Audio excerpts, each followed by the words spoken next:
台语字真趣味，乡亲啊，莲花，台语安尼写莲花。处境艰难，时运不济，凄惨落魄，虽事连连。台语讲莲花，都是真无顺序，真拖磨。伊偷用公款，互公司甲私头路，太太阁甲伊离婚，查某囝嘛无爱甲认，即摆是真莲花。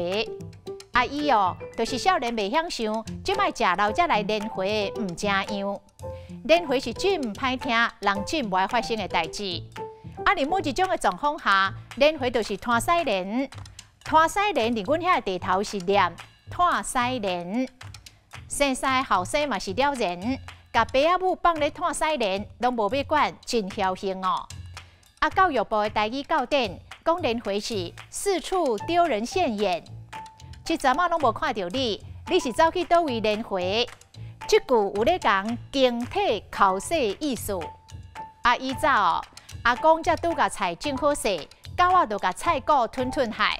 阿公去噗噗，痛骂这狗仔精生莲花米乱输来。莲花的莲连续，华语的连续接连不断，台语讲连续。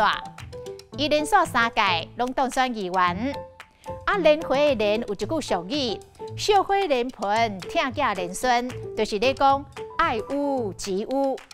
今仔日的台语字莲花实在真趣味。